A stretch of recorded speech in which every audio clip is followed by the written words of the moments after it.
नमस्कार, good morning, सुप्रभात। मैं हृदय मिश्र आप सभी का स्वागत करता हूं। कैसे हैं आप सभी लोग? आई होप आप सभी लोग अच्छे होंगे और अपनी पढ़ाई को बहुत ही बेहतर ढंग से कर रहे होंगे।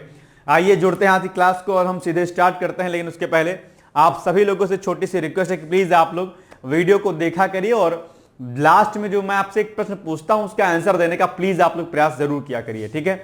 बाकी ये करंट अफेयर्स आपका आगामी जो भी परीक्षाएं होती हैं, जैसे आपका लेखपाल हो गया, पीसीएस परीक्षा हो गई, यूपीएससी की हो गई, और जो भी आपके वनडे आदि एग्जाम होते हैं सबके लिए होता है, क्योंकि मैं हर टाइप के प्रश्न को डालता हूं। फैक्चुअल डेटा भी रहता है, कॉन्सेप्चुअल डेटा भी रहता है, क्वेश्चन की फ्रेमिंग भी अलग अलग प्रकार की होती है। तो इससे बेनिफिट आपको बहुत जबरदस्त मिलेगा और हमारा टारगेट यही है कि आगामी जो भी परीक्षा आपकी होंगी उनमें करंट अफेयर्स क्वेश्चन कम से कम आपके ना गलत हो। ये हमारा क्या उद्देश्य। बाकी 2 कॉपी लेके बैठा करिए आप लोग। एक कॉपी वो जिसमें मैं आपको होमवर्क देता हूं, टास्क देता हूं, जिसको आपको कंप्लीट करना होता है। दूसरा एक कॉपी आपको पीसीएस मेंस के लिए नहीं है, जिसमें मैं आपको चीजें बताता रहता हूं कि भाई पीसीएस के मेंस के पर्सपेक्टिव से आपको कौन कौन से प्रश्न या निबंध के दृष्टिकोण से कौन कौन से टॉपिक आपको तैयार करने होते हैं, ठीक है ना। चलिए आइए सीधे हम लोग आगे बढ़ते हैं और देखते हैं कि आज का पहला टॉपिक क्या है। उसके पहले कल हमने आपसे पूछा था कि भाई बताओ, ये जो आपका विश्व ओजोन दिवस कब मनाया जाता है, वर्ल्ड ओजोन डे। सभी लोगों ने इसका सही उत्तर दिया था। बाकी लोग भी आप लोग एग्जैक्टली उत्तर सही से दिया करिए, ठीक है ना। चलिए नंबर 1, साइबर धोखाधड़ी और वित्तीय अपराधों पर FIU इंडिया और 14C का ऐतिहासिक जो है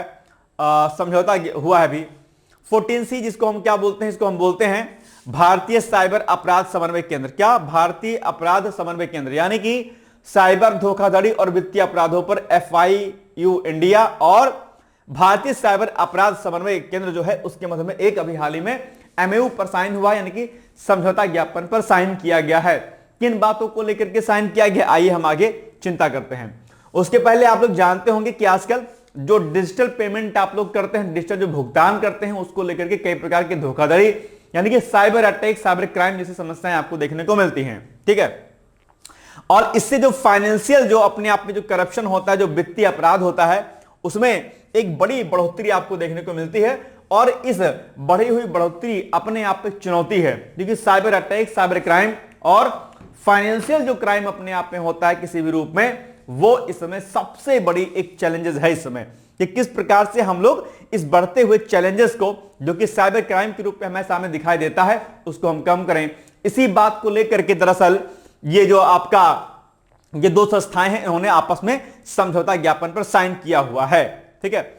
इस समझौते पर FIU इंडिया के निदेशक अमित मोहन गोविल और 14C के मुख्य कार्यकारी अधिकारी राजेश कुमार द्वारा अपने आप में साइन किया गया इस MOU पर। क्या इसका उद्देश्य है? नंबर 1, खुफिया जानकारी का साझाकरण। जो भी खुफिया वाली बातें होती है, जो अपने आप में बहुत सेंसिटिव इंफॉर्मेशन होती है, वो एक दूसरे के साथ में साझा करना, शेयर करना, ताकि आपस में समन्वय बन पाए। जब 2 एजेंसियों के मध्य में समन्वय स्थापित होता है, दोनों अपने आप पे कोऑर्डिनेट करके काम करती हैं, तो चीजें बेहतर होती हैं। अगर अलग अलग डिपार्टमेंट्स का कोऑर्डिनेशन ना हो अपने आप पे, तो दिक्कत हो। जैसे कि पुलिस डिपार्टमेंट का CBI के साथ में, RA के साथ में, अलग अलग विभाग के साथ में जब आपस में कोऑर्डिनेशन होता है तो बेहतर समन्वय हम कर पाते हैं। जैसे कि एग्जांपल के लिए आपदा कहीं पर आ गई, अब आपदा अगर आ गई है तो चिकित्सकों का दल अपने आप में, एम्बुलेंस वालों का, पुलिस वालों का, और बाकी जो डिजास्टर मैनेजमेंट को देखने वाली जो टीम NDRF वगैरह होती है, इनमें सभी में एक अगर कोऑर्डिनेशन प्रॉपर रहता है तो वहां पर आपदाएं क्या होती है, बहुत तेजी के साथ हम उसको मिटिगेट करने का प्रयास कर पाते हैं, अगर आपस में कोऑर्डिनेशन होता है तो। किसी भी अलग अलग संस्थाओं में अगर व्यापक स्तर पर कोऑर्डिनेशन होता है तो उसका परिणाम बेहतर निकलता है। ठीक उसी प्रकार से साइबर क्राइम को खत्म करने के लिए अपने आप में जो है इन 2 एजेंसियों के मध्य में आपस में जो है साझाकरण किया जाएगा खुफिया जानकारियों को लेकर के, ठीक है। यानी कि दोनों एजेंसियों के बीच में ऑपरेशनल खुफिया जानकारी के विकास और साझाकरण को सुव्यवस्थित करने का इसमें प्रयास किया जाएगा। डिजिटल लेन देन की सुरक्षा, नागरिकों के डिजिटल लेन देन यानी कि जो आप डिजिटल पेमेंट करते हो उसको सुरक्षित बनाना, और वित्तीय धोखाधड़ी यानी कि जो फाइनेंशियल जो अपने आप में करप्शन होता है, जो धोखाधड़ी होती है, इनकी घटनाओं को कम करना भी इसका क्या है उद्देश्य। नंबर 1 उद्देश्य इसका ये हो गया, दूसरा ये हो गया। तीसरा, परिसंपत्तियों की वसूली, एसेट रिकवरी, यानी कि साइबर अपराधियों द्वारा चुराई गई संपत्ति या धन की त्वरित पहचान करना और उसे फ्रीज करना और नागरिकों को वापस दिलाना। यानी कि साइबर क्राइम के थ्रू अगर आपका पैसा किसी ने लूट लिया है, माना कि मैं हृदय मिश्रा हूं, मेरे बैंक खाते से साइबर क्राइम के थ्रू किसी ने कुछ पैसे लूटे हैं, तो क्या काम रहेगा एजेंसी का कि हमारे लूटे गए पैसे को साइबर क्राइम के थ्रू उसको जब्त करे, फ्रीज करे और हमें क्या करे, रिटर्न कर दे। ये भी काम जो है इसमें किया जाना है। ये 3 बड़े काम आपको यहां पर दिखाई दे रहे हैं, ठीक है। इसके अलावा चेतावनी संकेतक, रेड फ्लैग इंडिकेशन, वित्तीय संस्थानों जैसे कि बैंक आदि के लिए समय पर धोखाधड़ी का पता लगाने हेतु रेड फ्लैग संकेतक और दिशा निर्देश का विकसित करना भी इसका क्या है, मुख्य उद्देश्य है। तो ये 4 उद्देश्य आपको हमने यहां पर आज अभी बता दिए हैं। समग्र सरकारी दृष्टिकोण पर अगर हम बातचीत करते हैं आपसे, यानी कि होल ऑफ गवर्नमेंट अप्रोच की अगर बात करें, तो यह समझौता देश में साइबर अपराधों से निपटने के लिए समग्र सरकारी दृष्टिकोण को क्या करता है, स्थापित करता है। जो गवर्नमेंट की अपने आप पे पॉलिसीज होती हैं उनमें उनको सही से इंप्लीमेंट करने का। इससे कानून प्रवर्तन एजेंसियों, वित्तीय संस्थानों और नियामक निकायों के बीच समन्वय बेहतर होगा, जिससे वह एक मंच पर आकर के त्वरित कार्रवाई कर सकेंगे। यह बहुत बहुत मस्ट है। अगर सभी डिपार्टमेंट्स कोऑर्डिनेट करते हैं एक दूसरे से, एक दूसरे के संपर्क में रहते हैं, तो दिक्कत नहीं होती है। लेकिन आपने देखा होगा, इसका बहुत साधारण मैं आपको एग्जांपल देता हूं। जैसे ये यहां पर रोड बनी हुई है, ठीक है। अब चूंकि आपस में क्या होता है, कोऑर्डिनेशन तो होता नहीं है, तो पहले सीवर वाले आए, अब ये रोड बनेंगे। आपके यहां पर रोड एक कच्ची थी, ठीक है। अब किसी तरीके से विधायक जी के यहां पर ज्ञापन दे करके, सांसद जी के यहां पर ज्ञापन दे करके, है ना, 7-2-7 धरना प्रश्न दे करके आपने बड़ी मेहनत से आपने अपने मोहल्ले की रोड बनवाई, या नॉर्मल की रोड बनी है, ठीक है, बन गई है। अब रोड बन गई किसी तरीके से पक्की, अभी आपके यहां पर आरसीसी पक्की जो भी बन गई। अब क्या होगा, सीवर वाले आएंगे, ठीक है, वो खोद डालेंगे इसको, सारी सड़क खोद के बर्बाद कर देंगे भाई साहब, ठीक है। चलो कोई बात नहीं, सीवर वाले आए, खोद खाद के बराबर कर दिए, ठीक है, कोई बात नहीं। अब ये कौन आए, सीवर वाले आ गए, ठीक है। अब सीवर वाले के बाद भाई साहब बिजली वाले जाग गए, उनको तार डालना है अंदर। अब एक बार खोदा बिछाया, फिर आगे बिजली वाले, अब इनको भैया तार डालना है अंदर, है ना, या तार पहले से डाला हुआ था, कहीं लीक हो गया कुछ मामला, तो फिर से खोद डाला, चलो भाई फिर से खोद डाला इसको, चलो भाई कोई बात नहीं। सीवर वाले आ गए, बिजली वाले आ गए, पता चल रहा है कि गैस की पाइप पड़नी है, चलो भाई साहब गैस वाले आ गए, उन्होंने एक बार फिर से खोदा इसको, है ना, खोद डाला। अब गैस वाले गए, भैया चलो ठीक है कोई बात नहीं, गैस वाले हो गए। तब तक पता चलता है कि जल जीवन मिशन के तहत पाइप डालनी है, या कहीं पर पाइप लीक हो गई है, चलो भैया फिर खोद डालो इसको, लो फिर खोद डालो। अब ये जो है एकदम तरीके से अपने आप में ये सड़क की जो है पूरा प्रॉपर तरीके से इसकी बिल्कुल एक तरीके से इसका ऑपरेशन किया जाता रहेगा। अब बताओ ये क्यों होता है, क्योंकि ये एक तरीके से आपस में कोऑर्डिनेशन नहीं होता है आपस में। अगर कहीं पर कोई काम चल रहा है, रोड कंस्ट्रक्शन हो रहा है, तो सबसे पहला काम सीवर का होता है, सीवर बनवा लो, रोड बनवा लो, ठीक है। बिजली वालों से बात कर लो कि भैया अगर इन फ्यूचर आपको अगर यहां पर तार वार डालना है तो आप पहले डाल लो अपना, बाद में तुम लाइन देते रहना, कनेक्शन देते रहना, तुम देख लो अपना। अगर हो जल जीवन मिशन कार्यक्रम चल रहा है, अगर उस क्षेत्र में अभी पाइपलाइन नहीं आई है तो उनसे कोऑर्डिनेट कर लो कि भैया आपका काम यहां तक नहीं पहुंचा है, लेकिन हम चूंकि सड़क बना रहे हैं, बार बार आप खुदाई करेंगे, इससे अच्छा है कि कम से कम पहले इस क्षेत्र का काम कर लो, बाकी बात के क्षेत्र में काम कर लेना, तो ये हो जाएगा। लेकिन चूंकि आपस में कोऑर्डिनेशन नहीं होता है, इसलिए समस्याएं आपको अक्सर देखने को मिलती होंगी। यह भारत में सबसे बड़ी समस्या है कि डिपार्टमेंटल कोऑर्डिनेशन क्या है, शून्य है। हालांकि सरकार इस पर काम कर रही है ना। चलिए, ये आपके मोहल्ले में जरूर हुआ होगा, है ना, मैं जानता हूं सबके साथ होता है, बहुत बड़ी दुख की बात है ये अपने आप, है ना। चलिए, खैर, इसमें वित्तीय खुफिया इकाई जो है वो काम करती है। नोडल मंत्रालय की अगर बात करते हैं, या वित्त मंत्रालय के अधीन कार्य करने वाली केंद्रीय राष्ट्रीय एजेंसी है अपने आप में, ठीक है। और बाकी इसके कार्य और बहुत सारी चीजें यहां पर दे रखी हैं। भारतीय साइबर अपराध समन्वय केंद्र के बारे में पढ़ लीजिए, इसके बारे में प्रश्न आपसे बन सकता है, पूछ कि भाई क्या है बताओ ये। तो इसका जो नोडल मंत्रालय कौन सा, वो है मिनिस्ट्री ऑफ होम अफेयर्स, यानी कि गृह मंत्रालय के तहत कार्य करता है कौन, भारतीय साइबर अपराध और समन्वय केंद्र जो है आपका, ठीक है। बाकी वित्तीय खुफिया इकाई जो है उसका नोडल मंत्रालय क्या है, उसका नोडल मंत्रालय है वित्त मंत्रालय। अब ये वाला पॉइंट और ये वाला पॉइंट, ये दोनों याद कर लीजिएगा, ठीक है। ये तो वित्तीय खुफिया इकाई भारत का जो नोडल मंत्रालय है वो वित्त मंत्रालय है अपने आप में, और इसका कार्य क्या रहेगा, इसका कार्य रहेगा संदिग्ध वित्तीय लेन देन से संबंधित जानकारी प्राप्त करना, उसका विश्लेषण करना, और मनी लॉन्ड्रिंग, धन शोधन और आतंकी वित्त पोषण जो आपका टेरर फाइनेंसिंग होती है उसको रोकना, यह काम किसका? वित्तीय खुफिया इकाई का है। अब वित्तीय खुफिया इकाई और प्लस भारतीय साइबर अपराध दोनों मिलकर के काम करेंगे किसके खिलाफ? जो साइबर क्राइम होते हैं आपके, जो बाकी जो बड़े काम होते हैं उनके खिलाफ। तो इससे एक बेहतर तालमेल बनेगा और एक बेहतर परिणाम इसका निकलेगा, ठीक है ना। तो इसके बारे में पढ़ लीजिएगा। प्लस ये जो मैं आपको बता रहा हूं, भारतीय साइबर अपराध समन्वय केंद्र, ये आपका मिनिस्ट्री ऑफ होम अफेयर्स के अंतर्गत कार्य करता है। इसका कार्य कानून प्रवर्तन एजेंसियों को साइबर अपराधों से निपटने के लिए एक समन्वित ढांचा प्रदान करता है। राष्ट्रीय साइबर अपराध रिपोर्टिंग पोर्टल और सस्पेक्ट रजिस्ट्री का संचालन भी 14C द्वारा ही किया जाता है। तो ये इसके क्या हो गए? कार्य हो गए। अब इसको ध्यान रखिएगा आप लोग, ठीक है ना भाई। चलिए अब इसी पर बन जाएगा छोटा सा क्या आपके सामने प्रश्न। चलो, हाल ही में भारत में साइबर धोखाधड़ी और वित्तीय अपराधों पर अंकुश लगाने के लिए वित्तीय खुफिया इकाई भारत ने किस संस्था के साथ एक महत्वपूर्ण समझौता ज्ञापन यानी कि MOU पर साइन किया है? तो ईडी यानी कि प्रवर्तन निदेशालय के खिलाफ, मतलब के साथ में, केंद्रीय अन्वेषण ब्यूरो CBI के साथ में मिलकर के, भारतीय साइबर अपराध समन्वय केंद्र 14C के अंतर्गत, या राष्ट्रीय अन्वेषण अभिकरण NIA, नेशनल इन्वेस्टिगेशन एजेंसी इसको बोलते हैं, NIA। क्या हो जाएगा? सिंपल सी बात है कि भैया ये आपका 14C। देखो अब एक बात ध्यान रखिए, इसमें जो 4 ऑप्शन दिए गए हैं ना लल्ला, ये 4 के चारों इंपॉर्टेंट हैं। प्रवर्तन निदेशालय ईडी है ना, इस पर खूब सारे प्रश्न बनते हैं। ईडी तो ऐसे भी चर्चाओं में रहता है आजकल, है ना।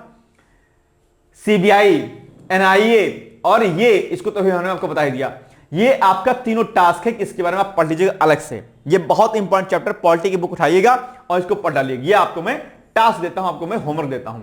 ये आपका क्या हो गया? होमवर्क हो गया, ठीक, होमवर्क। और इसका आंसर क्या हो जाएगा? मैंने आपको बताया इसका आंसर क्या हो जाएगा? ये वाला बी वाला। बी क्या है इसका आंसर है, ठीक है। इसके अलावा अभी एक पॉइंट और आया था आपके सामने। क्या आया था? ये देखो यहां पर मनी लॉन्ड्रिंग। एक शब्द क्या आया आपके सामने? Money laundering.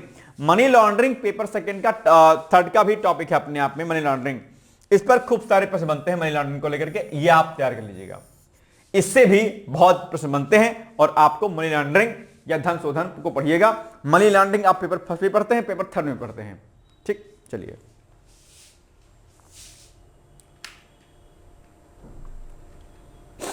राष्ट्रीय अनुसूचित जनजाति वित्त और विकास निगम, जिसको हम NSTFDC बोलते हैं, इसका अभी हाल ही में रजत जयंती मनाया गया है, यानी कि इसका 25वां जो स्थापना दिवस अभी हाल ही में मनाया जा रहा है। आई थिंक 10 अप्रैल को संभवतः, बिल्कुल सही बात है, 10 अप्रैल को इसका स्थापना या रजत जयंती समारोह मनाया जा रहा है। इसलिए NSTFDC यानी कि राष्ट्रीय अनुसूचित जनजाति वित्त और विकास निगम इस बार आपके एग्जाम में बन सकता है, प्रश्न यहां से आ सकता है, ठीक। तो जनजातीय कार्य मंत्रालय या जनजातीय मामलों के मंत्रालय, मिनिस्ट्री ऑफ ट्राइबल अफेयर्स के अंतर्गत कार्यरत सार्वजनिक क्षेत्र के उपक्रम राष्ट्रीय अनुसूचित जनजाति वित्त और विकास निगम 10 अप्रैल 2026 को नई दिल्ली में स्थित विश्व युवा केंद्र में अपना 25वां स्थापना दिवस मना रहा है, या मना लिया, अब तो निकल गई डेट, ठीक। लेकिन अब चूंकि ये अपना 25वां स्थापना दिवस मना रहा है, तो ऐसे में सिंपल सी बात है कि इस पर प्रश्न बनना क्या है? स्वाभाविक है। तो अगर स्वाभाविक है तो लगे हाथ पढ़ लीजिए। सबसे पहला फैक्ट तो यही बन जाएगा कि भैया बताओ इसकी स्थापना कब हुई थी? तो आप कहेंगे सर इसकी स्थापना जो हुई थी कब हुई थी? 2001 में हुई थी। ये सबसे इंपॉर्टेंट पॉइंट हो गया आपके लिए, ठीक है। इसे कंपनी अधिनियम 1956 की धारा 25 के अंतर्गत, क्या इसे कंपनी अधिनियम 1956 की धारा 25, जिसको वर्तमान में कंपनी अधिनियम 2013 की धारा 8 के तहत एक गैर लाभकारी यानी कि नॉट फॉर प्रॉफिट सरकारी कंपनी के रूप में शामिल किया गया। अब कूट के रूप में यह प्रश्न बन सकता है कि किस अधिनियम के अंतर्गत दरअसल NSTFDC की स्थापना की गई थी, तो आप इसका नाम लिख देंगे, याद रहेगा, कोई दिक्कत तो नहीं है। स्थापना कब होती है? 2001 में होती है। अब इसकी जो क्रियान्वयन या जो इसकी नोडल एजेंसी है वो कौन है? यह पूरी तरीके से भारत सरकार के जनजातीय मामलों के मंत्रालय, मिनिस्ट्री ऑफ ट्राइबल अफेयर्स के अंतर्गत काम करती है भैया, ठीक है, मिनिस्ट्री ऑफ ट्राइबल अफेयर्स के अंतर्गत। तो पहला फैक्ट क्या निकल के आ गया? पहला फैक्ट निकल के आ गया कि इसकी स्थापना कब होती है, ठीक है। दूसरा फैक्ट क्या निकल के आ गया कि इसकी स्थापना किस धारा के अंतर्गत होती है। तीसरा फैक्ट क्या निकल के आ गया? यह मिनिस्ट्री ऑफ ट्राइबल अफेयर्स के अंतर्गत कार्य करते हैं। 3 फैक्ट आपके यहां से निकल के आपके सामने आ गए। तीनों को आपको क्या करना है? नोट कर लेना है, ठीक है ना भाई। चलो अब इसका मोटो भी याद कर लीजिएगा। तो मोटो क्या रहेगा कि जो एसटी व्यक्ति हैं, हमारे जो अनुसूचित जाति लोग हैं, व्यक्ति हैं, उनके व्यक्तियों के आर्थिक सशक्तिकरण यानी कि उनके इकोनॉमिकल एम्पावरमेंट और आजीविका के अवसरों को बढ़ावा देने के लिए रियायती वित्तीय सहायता यानी कि कंसेशनल फाइनेंशियल असिस्टेंस को क्या करना है, प्रदान करना है। ये इसका क्या मुख्य उद्देश्य है, ध्यान रखिएगा। एनएसएफटीडीसी का आपसे क्या कहते हैं, आपसे फुल फॉर्म या उसका उद्देश्य या कार्य पूछ लेगा तो आप ये बता देंगे, ठीक है ना भाई। अब हम इसके अगर मैकेनिज्म की बात करते हैं थोड़ा सा और इसके लोन डिस्ट्रीब्यूशन की अगर बात करते हैं तो क्या लिखा जाएगा कि एनएसटीएफडीसी सीधे तौर पर व्यक्तियों को ऋण नहीं देता है यह, बल्कि यह राज्य चैनलिंग एजेंसियों, ठीक है, सार्वजनिक क्षेत्र के बैंकों, क्षेत्रीय ग्रामीण बैंकों और अन्य निर्दिष्ट संस्थानों के माध्यम से लाभार्थियों को धन पहुंचाता है ताकि जो हमारे एससी भाई हैं इनका आर्थिक सशक्तिकरण हो सके और आजीविका के लिए इनको दर दर भुगतना मतलब भागना ना पड़े, इनको जो है फाइनेंशियल सपोर्ट मिले और ये आगे ताकि ये बढ़ पाया। समाज की मुख्य धारा में एसटी समुदाय के लोगों के लिए लाने के लिए ही दरअसल ये फंडिंग करता है अपने आप में, ठीक है ना। तो ये इंपॉर्टेंट है। वैसे भी आप जानते हो कि एससी एसटी समुदाय चर्चाओं में बना रहता है कि ना किन्हीं कारणों से, ऐसे में और सरकार भी लगातार ऐसे समुदायों को प्रमोट कर रही है ताकि वह विकास की मुख्य धारा में जुड़े और देश की प्रगति में अपना अहम योगदान दें, है ना। चलिए, इसके अलावा यह कृषि विनिर्माण सेवा क्षेत्र जैसे कि मुर्गी पालन, डेयरी और बाकी अन्य व्यापार आदि में आय सृजन गतिविधियों के लिए वित्तीय सहायता प्रदान करता है। इसमें कुछ विशेषताएं इसकी लिखी हुई है कि भैया इसमें क्या होगा, उद्यमियों का सम्मान किया जाएगा। इस 25वें स्थापना दिवस के अवसर पर उन सफल अनुसूचित जनजाति उद्यमियों को सम्मानित किया जाएगा जिन्होंने एनएसटीएफडीसी की सहायता से विभिन्न क्षेत्रों में अस्थायी उद्यम स्थापित किए हैं और अपने समुदायों के लिए प्रेरणा बने हैं अपने यहाँ पे। तो ये 80 भाई जो भी हैं अपने अगर कुछ उद्योग आज शुरू करना चाहते हैं तो इसमें आप इससे ले सकते हैं हेल्प। बाकी इसमें प्रमुख अलग अलग प्रकार के सांस्कृतिक कार्यक्रम वगैरह भी इसमें आयोजित किए गए। बस चलिए,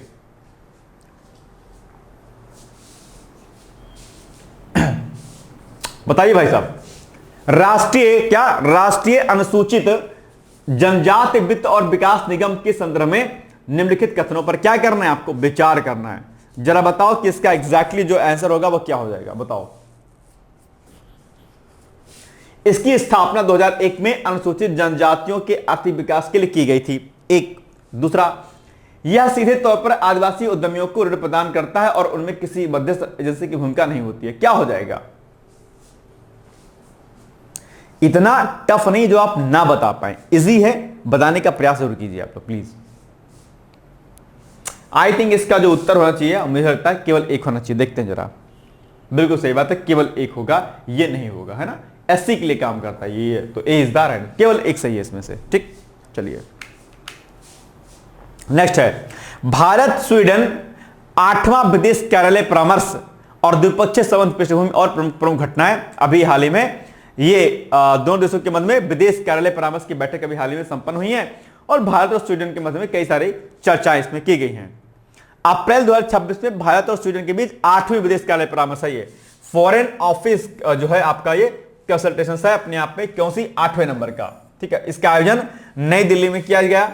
इस बैठक की जो सह अध्यक्षता है वो भारत के विदेश मंत्रालय में सचिव जो है सीवी जॉर्ज और स्वीडन के विदेश मामलों के राज सचिव डैग हार्टेलिस ने संयुक्त रूप से किया है। इनका नाम भी आपको ध्यान रखना है। इसमें अलग अलग जो भी हमारे द्विपक्षीय संबंध होते हैं उनमें व्यापक चर्चा की गई है, बातचीत की गई है और राजनीतिक जुड़ाव पर बात की गई है, यानी कि इसमें पॉलिटिकल एंगेजमेंट होगा अपने आप में आगे, है ना। ये बहुत मस्ट है। व्यापार और निवेश पर चर्चा की गई, यानी कि ट्रेड और इन्वेस्टमेंट पर, डिफेंस और सिक्योरिटी को लेकर के, इनोवेशन और टेक्नोलॉजी यानी कि नवाचार और प्रौद्योगिकी को लेकर के, इन प्रमुख क्षेत्रों में सहयोग पर आगे और मजबूती हो, इसके लिए इन सारे बिंदुओं पर चर्चा की गई है स्वीडन के साथ में मिलकर के।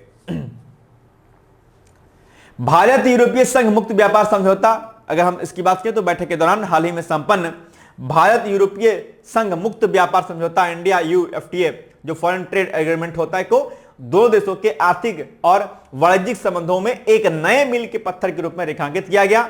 यह समझौता भारत और स्वीडन के बीच व्यापार, निवेश और तकनीकी सहयोग के लिए नए रास्ते खोलेगा। ध्यान रखिएगा आप लोग, ठीक है ना भाई।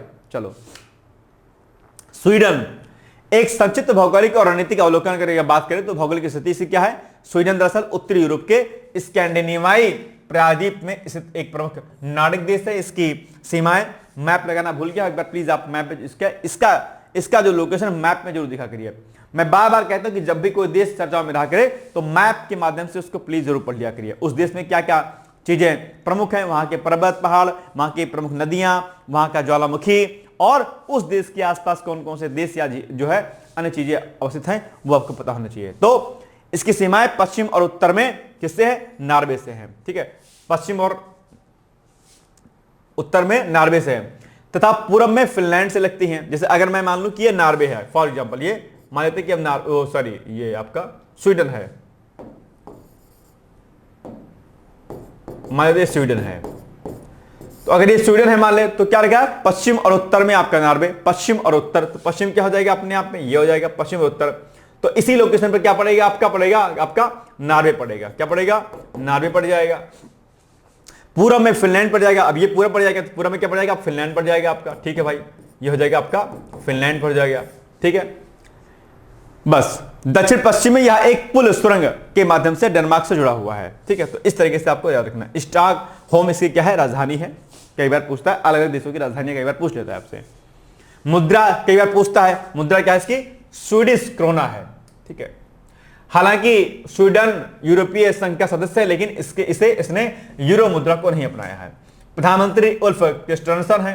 अंतर्राष्ट्रीय सदस्यता और नीतियां, स्वीडन नार्डिक परिषद, आर्कटिक परिषद और यूरोपीय संघ का सक्रिय सदस्य है। तो ये पॉइंट भी आपको ध्यान रखना है। हाल ही में वैश्विक सुरक्षा परिदृश्य में बदलाव के चलते स्वीडन ने अपनी दशकों पुरानी सैन्य गुटनिरपेक्षता की नीति का समाप्त कर होते हुए उत्तर अटलांटिक संधि संगठन नाटो की पूर्ण सदस्यता भी प्राप्त कर ली है। तो ये भी खास बात है अपने आप में, नाटो। ठीक है, और अभी नाटो वैसे भी चर्चा में था, और नाटो आपके बड़ा एग्जाम के लिए महत्वपूर्ण है। तो मैं आपको टास्क दो देता हूं कि नाटो के बारे में आप लोग क्या करिएगा, पढ़ लीजिएगा।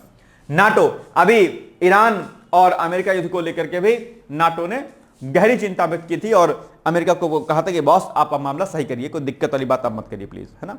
तो ये कई सारे पॉइंट है जो आपके लिए क्या है, महत्वपूर्ण है, आपको ध्यान रखना है। ठीक है ना, चलिए आगे बढ़े हम लोग।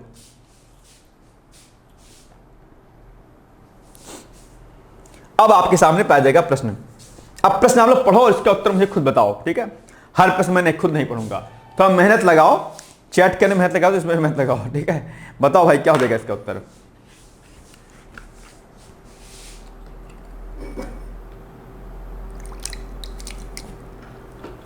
ये सब कोई बहुत कठिन काम नहीं कि जो आप ना बता पाएं या ना सुना पाएं, ऐसा कुछ भी नहीं है। ठीक है, आसान चीजें हैं सब, ये सब है ना, सब आसान है आपके लिए।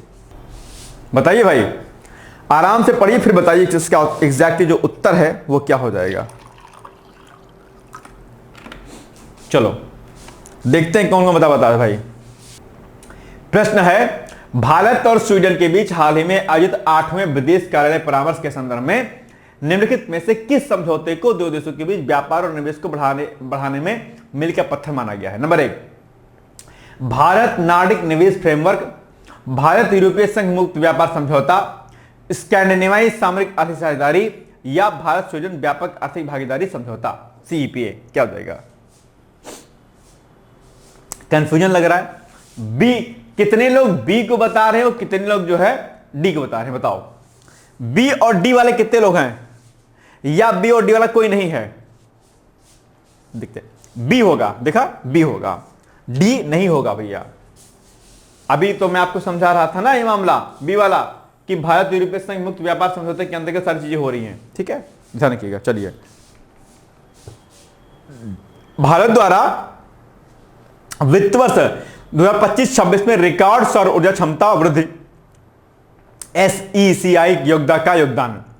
ठीक है, अभी आप जानते हो कि सरकार ने बहुत बड़े प्रयासों के अंतर्गत जो है सौर ऊर्जा को बढ़ावा देने के लिए सरकार कार्य कर रही है। प्रधानमंत्री सूर्य मुक्त बिजली हर घर योजना आप जानते होंगे, जिसमें सब्सिडी के माध्यम से आप घरों पर सौर पैनल लगाए जाते हैं और जो है नवीकरणीय ऊर्जा स्रोत की हम आगे बढ़ रहे हैं।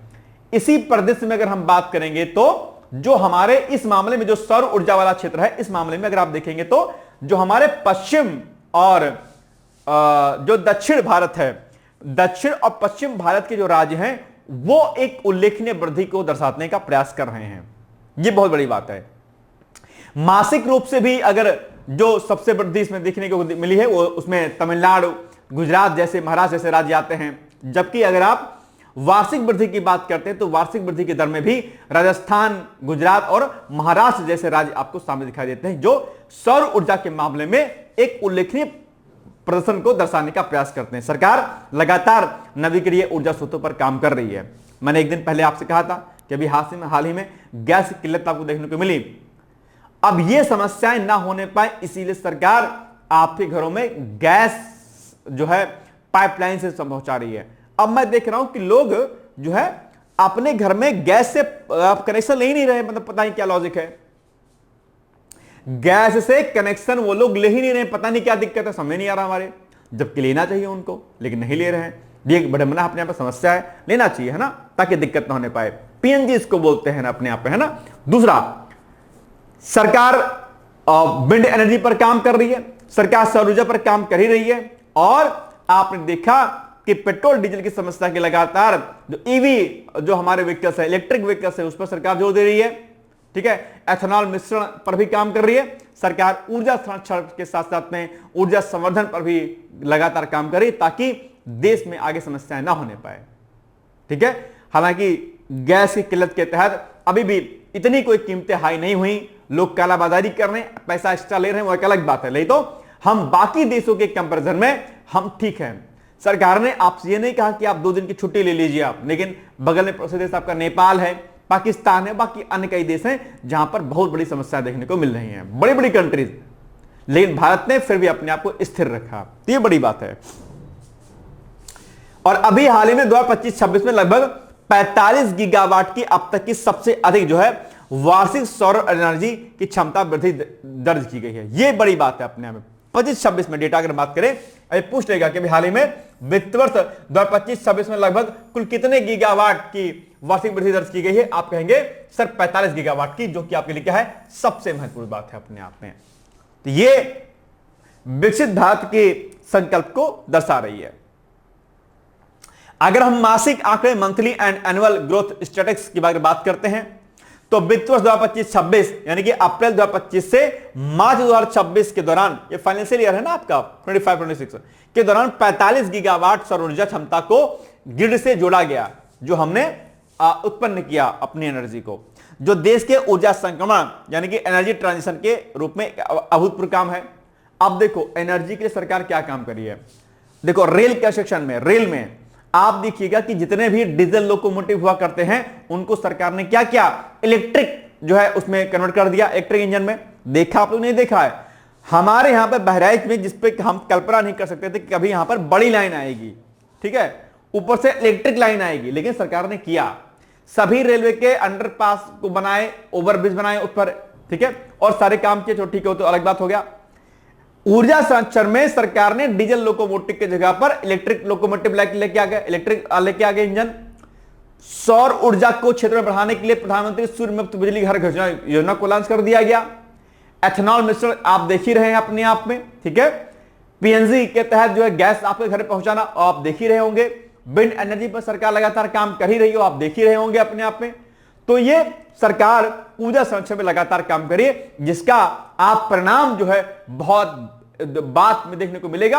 हालांकि देखने को मिल भी रहा अपने आप में कि हमने गैस की कीमतों को किस प्रकार से स्थिर रखा। अच्छा, अब मैं इतना बता रहा हूं, कुछ लोग कहेंगे सर बीजेपी की तारीफ कर रहे हैं। सर नहीं बाबू, बीजेपी की तारीफ नहीं कर रहे हैं, सरकार और अपने गवर्नमेंट ऑफ इंडिया के उपलब्धियों को मैं आपको बता रहा हूं कि अगर आपके प्रश्न एग्जाम में आ जाए यही लिखना पड़ेगा। आप ये नहीं कहेंगे हम सपा बसपा वाले हैं, हम कांग्रेस वाले हैं, हम तृणमूल कांग्रेस वाले में नहीं लिखेंगे, लिखना पड़ेगा, इसलिए बताता हूं, ठीक है ना बाबू, ये बात ध्यान रखिएगा। आप लोग का माइंड से थोड़ा नेगेटिव चला जाता है कई बार, है ना। खैर, ये हो गया, एक वार्षिक वृद्धि हो गया अपने आप में। मासिक रिकॉर्ड की बात करते हैं तो केवल मार्च 2026 के महीने में भारत ने 6.65 गीगावाट सौर ऊर्जा क्षमता स्थापित की है। यह भारत के इतिहास में किसी भी एक महीने में दर्ज की गई अब तक की सर्वाधिक सौर ऊर्जा स्थापना, यानी कि एक महीने में 6.65 गीगावाट सौर ऊर्जा क्षमता हमने हासिल कर लिया। यह अब तक का सबसे बड़ा रिकॉर्ड है मंथली। और ईयरली कितने कर लिया हमने? 45 गीगावाट। यानी कि अगर आपसे ईयरली डेटा अगर आपसे पूछे, वार्षिक डेटा आपसे पूछे, तो वार्षिक डेटा के रूप में क्या कहेंगे कि हमने फाइनेंशियल ईयर 25-26 में हमने कितना प्राप्त कर लिया, 45 गीगावाट। कितना? 45 गीगावाट, एक 45 गीगावाट। और अगर मैं आपसे पूछूं कि भैया मंथली रिकॉर्ड हमारा क्या बना है इस बार का, तो मार्च 2026 में अगर हम कहें तो ये मार्च 26 में 6 पॉइंट कितना है, 6.65 गीगावाट, 6.65 गीगावाट। ये अब तक का सबसे बड़ा मंथली रिकॉर्ड है अपने आप में। तो ये दो डेटा आपके लिए क्या है, महत्वपूर्ण है। ठीक है ना बॉस? चलिए, अग्रणी राज्यों का योगदान, जैसा कि अभी आपसे मैं कह रहा था कि पश्चिमी और जो दक्षिण राज्य हैं वो इसमें अभी अग्रणी राज्यों के रूप में हैं। इस आधार पर वार्षिक आधार पर शीर्ष राज्यों की अगर बात करें तो 2025-26 के दौरान जो है आपका राजस्थान, गुजरात, महाराष्ट्र असाधारण वृद्धि में सबसे आगे है। यानी कि नंबर 1 पर क्या आ जाएगा आपका, नंबर 1 पर आपका जाएगा राजस्थान, जो सौर ऊर्जा के मामले में अग्रणी राज्य है। दूसरा वार्षिक आधार पर गुजरात सेकंड पे आ जाएगा आपका, और सेकंड पे जो थर्ड पे जो आपका आएगा वो आएगा आपका क्या, महाराष्ट्र। ये 3 राज्य हैं जो सौर ऊर्जा के मामले में वार्षिक स्तर पर क्या सबसे आगे चल रहे हैं आपके, महाराष्ट्र। ठीक है, ये बहुत महत्वपूर्ण है अपने आप पे। मासिक आधार पर बात करें, ये क्या हो गया, ये हो गया आपका वार्षिक। क्या हो गया, वार्षिक। और वार्षिक ही पूछेगा, हालांकि अगर मासिक पूछ लेगा तो मासिक में अगर आप देखेंगे तो इसमें ये देखिए राजस्थान, गुजरात और तमिलनाडु आ जाएगा। ये 2 सेम रहेगा, राजस्थान, गुजरात। महाराष्ट्र की जगह पर यहां पर क्या आ जाएगा, तमिलनाडु आ जाएगा बस। तो ये मासिक आधार पर बेहतर योगदान देने वाले राज्य हैं आपके। ठीक है ना भाई? चलो, solar energy corporation of India limited का लाभांश, तो सौर ऊर्जा के बुनियादी ढांचे यानी कि बेसिक इंफ्रास्ट्रक्चर और निविदाओं के क्रियान्वयन में नोडल एजेंसी की भूमिका निभाने वाले solar energy corporation of India limited ने अभी अपनी वित्तीय सुदृढ़ता का प्रदर्शन किया है। इसी क्रम में SECI द्वारा नवीन और नवीकरणीय ऊर्जा मंत्रालय को 115 करोड़ रुपए का लाभांश जो है चेक सौंपा है, जो सार्वजनिक क्षेत्र के उपक्रमों यानी कि PSUs के बेहतर वित्तीय प्रबंधन और राष्ट्र निर्माण में उनके योगदान को दर्शाने का कार्य करता है। रणनीतिक महत्व इसका बहुत है भाई साहब अपने आप में। आप जानते होंगे कि जो हमारा पेरिस समिट हुआ था, क्या पेरिस समिट, ठीक है, पेरिस समिट पता है ना, आप जानते होंगे कि नहीं जानते होंगे? पेरिस समिट किस वर्ष हुआ था? ये हुआ था भैया आपका 2015 में। 2015 में पेरिस समिट हुआ था आपका। ठीक, इसमें यह लक्ष्य रखा गया था कि 2070 तक हम क्या करेंगे, नेट जीरो कार्बन का लक्ष्य रखेंगे। 2070 तक जो है नेट कार्बन जीरो का लक्ष्य रखेंगे, 2070 तक। ठीक है, ये खाद्य नेट जीरो का हमने लक्ष्य रखा था, नेट जीरो। यानी कि हम जितना कार्बन हम उत्सर्जित करेंगे उतना हम अवशोषित कर लेंगे। तो जितना निकला उतना अवशोषित कर लिया तो क्या हो गया, 0 हो गया। यानी कि अगर इतना निकला उत्सर्जन, इतना हमने सोख लिया, इसको सुखा दिया किसी भी तरीके से अपने आप में, तो क्या हो जाएगा, वो नेट जीरो के रूप में दिखाई देगा आपको। तो ये लक्ष्य था, और भी कई सारे लक्ष्य पेरिस समिट के अंतर्गत किए गए थे, आप लोग इसको पढ़ लीजिएगा। ISA इंटरनेशनल सोलर अलायंस की अगर मैं बात करता हूं, क्या ISA international solar alliance, ISA international solar alliance की बात भी कही गई थी, और इसका मुख्यालय कहां पर है आपका, नई दिल्ली में। फ्रांस और भारत के तत्वाधान में ISA अंतरराष्ट्रीय सौर गठबंधन की स्थापना की गई थी। ये सब पॉइंट याद रखिएगा, पूछता रहता है, गोलगप्पे से जीवन मत बनाओ अपना, ठीक है ना? ध्यान से मेरी बातों को सुना और समझा करो आप लोग प्लीज। ठीक, तो ये जो स्ट्रैटेजिक इसकी सिग्निफिकेंस है, उसके अंतर्गत इस लक्ष्य को प्राप्त करने में हम आगे बढ़ रहे हैं। इसके अलावा स्वच्छ और हरित ऊर्जा अपने आप यानी कि क्लीन एंड ग्रीन एनर्जी का यह विस्तार भारत को जीवाश्म ईंधन यानी कि फॉसिल फ्यूल्स पर निर्भरता कम करने और ऊर्जा के क्षेत्र में आत्मनिर्भर यानी कि सेल्फ रिलायंट बनाने की में एक महत्वपूर्ण भूमिका को निभाएगा। अब ये सब डेटा आप अपने निबंध में, अपनी मुख्य परीक्षा में और बाकी प्री की पॉइंट ऑफ से तो मैंने आपको बता दिया कि आपको कैसे कैसे पढ़ना है, तैयार करना है। ठीक है ना भाई? चलिए आप बताओ, प्रश्न आ जाएगा, क्या होगा इसका उत्तर बताइए। आसान सा प्रश्न है, बताइए इसका उत्तर।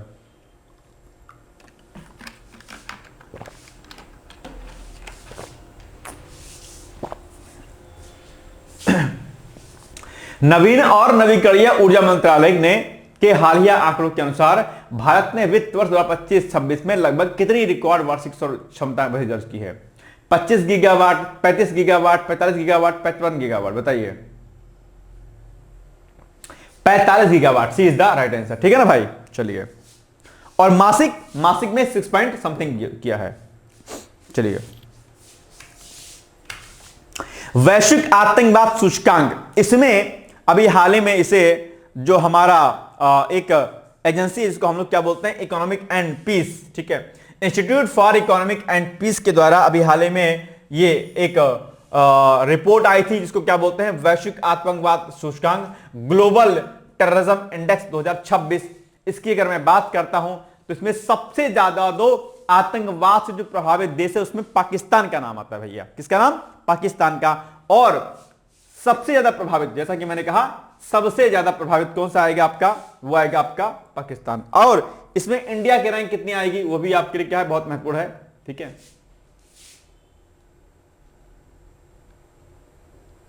चलिए, पहली बात तो ये जो आतंकवाद सूचकांक, ठीक है, आतंकवाद जो सूचकांक, वैश्विक आतंकवाद सूचकांक, वैश्विक आतंकवाद सूचकांक 2026, इसमें जो आतंकवाद से जो सबसे प्रभावित देश है, आतंकवाद से, ठीक है, आतंकवाद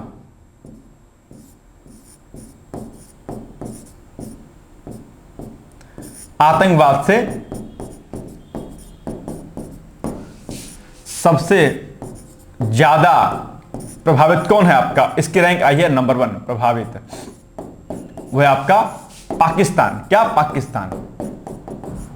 इसमें जो भारत की रैंक है वो कितनी आई है भैया? भारत की रैंक आई है आपका 13। और इसे किसने जारी किया? अभी हमने आपको बताया कि इसे जो आपका institute for economic and peace, IEP, जारीकर्ता कौन है आपका? जारीकर्ता जो इसका है वो है आईपी, जारीकर्ता क्या है? आईईपी। तो अब इसको आपको क्या कहना, ध्यान रखना है। और आतंकवाद पर एक ऐसे भी लिखने के लिए आता है, आपके टेररिज्म को लेकर के, साइबर अटैक को लेकर के, मनी लॉन्ड्रिंग को लेकर के, डीप फेक वीडियो को लेकर के, ये कुछ ऐसे मुद्दे हैं जिन पर आपके मुख्य परीक्षा में प्रश्न और आपके जो है इसके अलावा निबंध में आपके प्रश्न देखने को मिलते हैं। तो ये सारी बातें आपको ध्यान रखनी है। ठीक है ना भाई।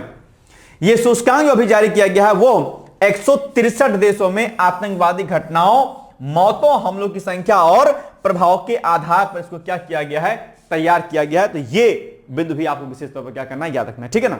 चलिए, इस सूचकांक में 0 का अर्थ क्या है? सबसे कम आतंकवाद से प्रभावित देश होता है, जबकि स्कोर 10 का अर्थ सबसे अधिक प्रभावित देश से होता है। अपने आप में ध्यान रखिएगा। यह स्कोरिंग प्रणाली देशों के बीच तुलनात्मक विश्लेषण को स्पष्ट रूप से दर्शाती है। GTI 2026 के अनुसार भारत को 13वां स्थान प्राप्त हुआ है। ठीक है, यानी ग्लोबल टेररिज्म इंडेक्स के अकॉर्डिंग 13वां स्थान प्राप्त हुआ, जो पिछले वर्ष 14वां स्थान की तुलना में सुधार दर को दर्शाता है। इसके अनुसार वैश्विक स्तर पर आतंकवाद में गिरावट दर्ज की गई है, जिसमें मौतों में 28% और हमलों में लगभग 22% तक की कमी आई है। हालांकि उप सहारा अफ्रीका आतंकवाद का प्रमुख केंद्र बना हुआ, जहां सबसे अधिक प्रभावित देश स्थित हैं अपने आप में। ठीक, बाकी सब पॉइंट आपके सामने लिखेंगे। ये सब संगठन है आतंकवाद के। आइए अब इस प्रश्न को पढ़िए और इसका उत्तर दीजिए मुझे फटाक से। ये सब बहुत महत्वपूर्ण डेटा हैं जो आपके एग्जाम में पूछे जाते हैं और इसमें कई सारी चीजें आपको देखने को मिलती हैं। ठीक है ना। क्या हो जाएगा इसका उत्तर भैया बताओ? विकल्प नंबर बी, यानी कि 1 और 3 हो जाएगा। 1 और 3 आप कहेंगे सर 2 वाला कहीं नहीं होगा। देखो क्या लिखा है 2 में, इस सूचकांक में 0 का सबसे अधिक आतंकवाद से प्रभावित देश होता है। ठीक है,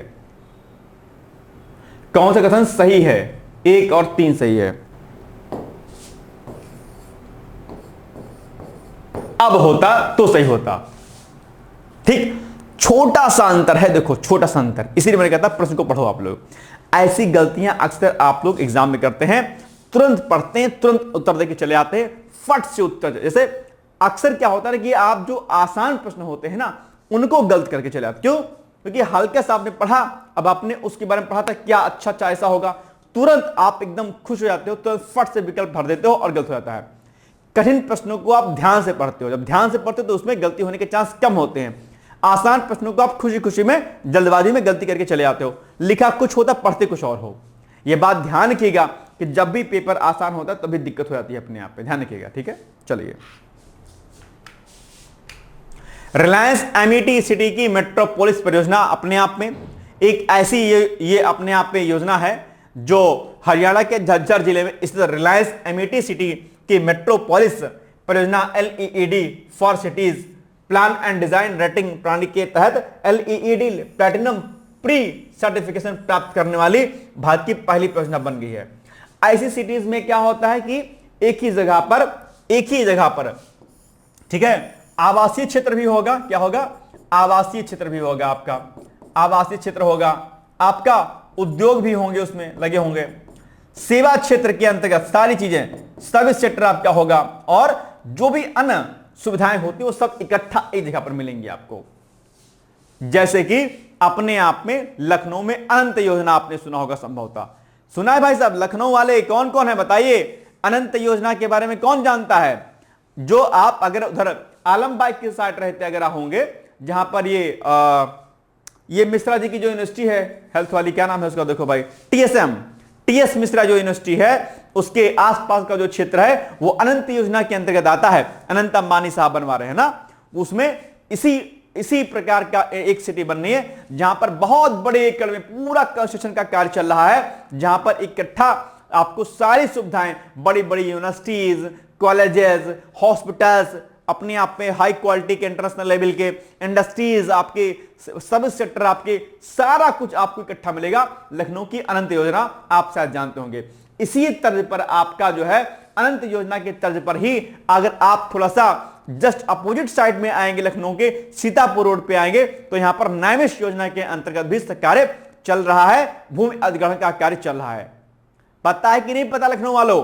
पता कर रहे ना ये सब बातें, अब नहीं पता होगा, मैंने बताया भी हालांकि आपको।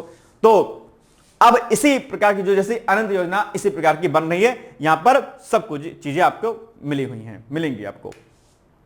LEED ये क्या है? Leadership in energy and environmental design, एक अंतरराष्ट्रीय स्तर पर मान्यता प्राप्त ग्रीन बिल्डिंग प्रमाणन प्रणाली है, जिसे US ग्रीन बिल्डिंग काउंसिल द्वारा विकसित किया गया है और इसी को जो है दिया गया है, ठीक है। LED फॉर सिटीज यानी कि प्लान एंड डिजाइन कार्यक्रम के अंतर्गत बड़े शहरी विकास प्रोजेक्ट्स का उनके प्रारंभिक योजना चरण में ही मूल्यांकन किया जाता है, ताकि स्थिरता यानी कि सस्टेनेबिलिटी के सिद्धांतों को शुरू से ही समाहित किया सके। इसमें एनवायरमेंट का प्रॉपर ध्यान दिया जाता है, यह बहुत बड़ी बात है। इसमें क्या विशेषता रहेगी? इसमें शहरी जीवन के सभी आवश्यक तत्व, जैसे कि आपका आवास हो गया, उद्योग, परिवहन, पर्यावरण और सामाजिक अवसंरचना को एकीकृत रूप से विकसित किया गया है। इकट्ठे सारी सुविधाएं आपको मिलेंगी। यह परियोजना 140 एकड़ क्षेत्रफल में फैली हुई है और लाइव वर्क प्ले मॉडल पर आधारित है, जिससे निवासियों और व्यवसायों को एक ही स्थान पर सभी सुविधाएं मिल सकेंगी। आपको कहीं अलग नहीं जाना है, आप अपने जगह पर ऑफिस में काम करिए, उद्योग लगे हैं वहां पर काम करिए और आराम से जो है चीजों को रखिए। और इसमें आराम से जो है बड़े बड़े जो भी आपके सेंटर्स हैं, जैसे कि आपका KMP एक्सप्रेसवे, एम्स, बड़सा और प्रस्तावित हरियाणा ऑर्बिटल कॉरिडोर के निकट स्थित है, जिससे इसकी कनेक्टिविटी आर्थिक संभावनाएं और बढ़ गई हैं। 8,250 एकड़ में फैली रिलायंस एमिटी सिटी का हिस्सा है, जहां पहले से ही 650 से अधिक कंपनियां कार्यरत हैं और लगभग 40,000 लोगों को रोजगार प्राप्त है। LEED प्लैटिनम प्री सर्टिफिकेशन प्राप्त करना इस बात का संकेत है कि यह परियोजना ऊर्जा दक्षता, जल संरक्षण, कार्बन उत्सर्जन में कमी, संसाधनों के सतत उपयोग और उच्च जीवन गुणवत्ता जैसे वैश्विक मानकों को पूरा करती है भाई, ठीक है ना। चलिए आप बताइए प्रश्न क्या हो जाएगा इसका उत्तर भाई, बताओ। ए मतलब कि 1 और 3, ये नहीं है। मिशन मित्र अभी चर्चा में रहा है, इसको भी आप लोग ध्यान रखिएगा, ठीक है ना। मिशन मित्र का मुख्य उद्देश्य अंतरिक्ष यात्रियों की इसका उद्देश्य अंतरिक्ष यात्रियों की मनोवैज्ञानिक दृढ़ता, व्यवहारिक क्षमता और टीम समन्वय का आकलन करना है। यह पारंपरिक तकनीकी प्रशिक्षण से अलग मानव कारकों पर केंद्रित है, जो लंबी अवधि के अंतरिक्ष मिशनों के लिए एक महत्वपूर्ण कार्य है, ठीक है। तो जैसे गगनयान था, गगनयान की तेजी से प्रगति कर ही रहा है, इसी क्रम में मिशन मित्रा भी जो है अपने एक पहल के रूप में आगे बढ़ रहा है। तो ये इसमें कई सारे पॉइंट आपके यहाँ पे लिखी गई हैं, आप इसको पढ़ लीजिएगा। गगनयान मिशन का संचालन भारतीय अंतरिक्ष अनुसंधान संगठन यानी कि इसरो द्वारा किया जा रहा है। विशेष रूप से इसके मानव अंतरिक्ष उड़ान केंद्र, ठीक है, ह्यूमन स्पेस फ्लाइट सेंटर के माध्यम से भारतीय वायुसेना सहयोगी भूमिका निभाती है, परंतु नेतृत्व इसरो के पास रहता है अपने आप पे। तो ये सारी बातें मिशन मित्रा को लेकर लिखी गई हैं। आप हालांकि गगन मिशन और मिशन मित्रा दोनों आपके लिए हो जाएगा इंपॉर्टेंट। चलो बताओ भाई इसका उत्तर क्या हो जाएगा, पढ़िए फिर आप लोग उत्तर दीजिए खुद से, क्या होगा। थोड़ा खुद से माइंड लगाएंगे ना चीजों को बेहतर कर पाएंगे, नहीं तो फिर दिक्कत हो जाएगी। सी मतलब आपका 1 और 2, ठीक है, ये नहीं सही है। जल जीवन मिशन 2.0 अभी चर्चा में रहा है, आप जानते होंगे, ठीक है, और जल आपूर्ति प्रणाली को सुदृढ़ करने की दिशा में एक महत्वपूर्ण कदम है, महत्वपूर्ण पहल है ये, जो केवल अवसंरचना के निर्माण तक सीमित नहीं बल्कि सेवा आधारित दृष्टिकोण पर भी क्या है, ये अपने आप पे बेस्ड है। कौन? जल जीवन मिशन 2.0। जल जीवन मिशन के बारे में आप लोग अलग से पढ़ भी लीजिएगा। इसकी शुरुआत कब होती है, जल जीवन मिशन को आगे ले जाने में सबसे अग्रणी राज्य कौन सा है या कौन सा जिला है, ये सब आप पढ़ लीजिएगा। JJM यानी कि जल जीवन मिशन 2.0 का फोकस केवल पाइपलाइन या नल कनेक्शन बनाने तक सीमित नहीं है, बल्कि यह सुनिश्चित करना है कि हर घर को नियमित, सुरक्षित और टिकाऊ जल आपूर्ति क्या हो, मिल सके। इसका यह भी उद्देश्य रहेगा, ठीक है ना। चलिए, इस मिशन के तहत विकेंद्रीकरण यानी कि डिसेंट्रलाइजेशन को बढ़ावा दिया गया है, जिसमें ग्राम पंचायतों और village water and sanitation committees को स्थानीय जल प्राणियों के प्रबंधन और रखरखाव में महत्वपूर्ण भूमिका दी गई है। इससे स्थानीय स्तर पर जवाबदेही और दक्षता बढ़ती है। जल जीवन मिशन 2.0 में जल स्रोतों की स्थिरता यानी कि सस्टेनेबिलिटी और सामुदायिक भागीदारी यानी कि जन भागीदारी पर विशेष जोर दिया गया है। इसके तहत जल संरक्षण, वर्षा जल संचयन और अपने आप में कई प्रकार की योजनाएं जो है इसमें इसका अभिसरण को बढ़ावा दिया जाता है, ताकि दीर्घकालिक सुरक्षा सुनिश्चित की जा सके। जल को संचित करना, यह सब बहुत अपने आप में इंपॉर्टेंट चीज होती है।